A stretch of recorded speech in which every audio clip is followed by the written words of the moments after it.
অজুর সময় পা না ধুয়ে মাসা করলে, অর্থাৎ অজুর সময় পা না ধুয়ে মাসে করলে চলবে, এটা কিন্তু শিয়াদের মতবাদ।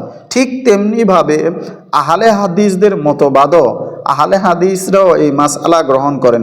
শিয়াদের মাযহাব হলো অজুর সময় পা না ধুয়ে শুধু মাসে করলেও হবে। ঠিক একই কথা পাওয়া যায় কথিত আহলে হাদিসদের কিতাবে। লেখা হয়েছে অজুর সময় পা না ধুয়ে শুধু মাসে করলে হবে। নুজুলুল আবরারের প্রথম নাম্বার খণ্ডের 13 নম্বর পৃষ্ঠার মধ্যে এই কথাটি পাবেন। হায় আল্লাহ! আজানে হাইয়া আলাল খৈর বলা যাবে। শিয়াদের মত আহলে হাদিসরাও লিখেছেন যে আজানে হাইয়া আলাল সালার পর হাইয়া আলাল খৈর বলতে কোনো সমস্যা নাই। আহলে হাদিসরা শিয়ারা বলে হাইয়া আলাল, যে আজানের হাইয়া আলাল সালার পরে হাইয়া আলাল খৈর, এটা হলো শিয়াদের মত। কিন্তু আহলে হাদিসরাও তাদের কিতাবের মধ্যে লিখছে, এই যে নুজুলুল আবরারের প্রথম নাম্বার খণ্ডের 59 নম্বর পৃষ্ঠার মধ্যে তারা বলে এটা হাইয়া আলা সালার পরে হাইয়া আলাল খায়ের বলা যাবে।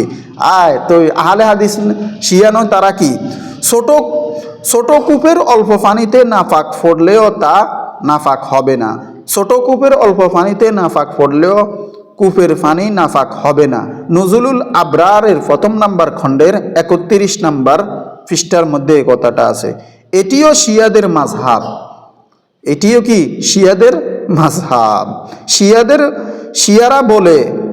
শিয়ারা কি বলে? শিয়ারা বলে শাশুড়ির সাথে জিনা করলে স্ত্রী হারাম হবে না। ফুরুই কাফি নামের একটা কিতাব আছে, ওই কিতাবের 2 নম্বর খণ্ডের 174 নম্বর পৃষ্ঠার মধ্যে শিয়ারা বলেন। ঠিক তেমনিভাবে একই সাথে আহলে হাদিস লা মাযহাবি গয়রি মুকাল্লিদরা সুর মিলিয়ে বলেন, ঠিক একই কথা বলে কথিত আহলে হাদিস দাবিদাররা। নজরুল আবরারের প্রথম নাম্বার খণ্ডের 2 নম্বর খণ্ডের 28 নম্বর পৃষ্ঠার মধ্যে আমার এই কথাটি পাবেন। এবার আসেন, শুকরের অঙ্গ বিশেষ পবিত্র। শিয়াদের মতে শুকরের চুল দিয়ে বানানো রশি দিয়ে পানি তুলতে সেই পানি নাফাক হবে না। ফুরুই কাফি 2 নম্বর খণ্ডের 103 নম্বর পৃষ্ঠার মধ্যে এই কথাটি আছে। ঠিক একই মাযহাব আমাদের আহলে হাদিস দাবিদারের, তাদের মতে মৃত এবং শুকরের চুল ফাক, এমনকি শুকরের হাড্ডি শিং ফাক। নজরুল আবরারের প্রথম নাম্বার খণ্ডের 30 নম্বর পৃষ্ঠার মধ্যে এই কথাটি আছে। এবার বলেন, আমি আমার থাম্বনেইলের মধ্যে যে কথাটা বলছি এটা কি ভুল বলছি? যে এরা মূলত আহলে হাদিস নয়, এরা মূলত শিয়ার অনুসারী, এরা মূলত শিয়ার ব্যাকগ্রাউন্ড বাস্তবায়ন করার জন্য বাংলাদেশের মধ্যে চাচ্ছে। এবার আসেন 2 নামাজ একাত্রে পড়ার প্রসঙ্গে।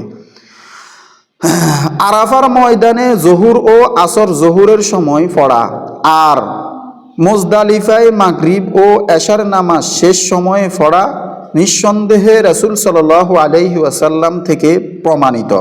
কিন্তু এই 2 স্থান ছাড়া রাসূল সাল্লাল্লাহু আলাইহি ওয়াসাল্লাম কখনোই বিনা উজুরে 2 নামাজ একাত্রে পড়েননি। কিন্তু আহলে হাদিসদের কাছে শিয়াদের অনুকূলে বিনা ওজরে 2 নামাজ একাত্রে পড়া যায় আছে।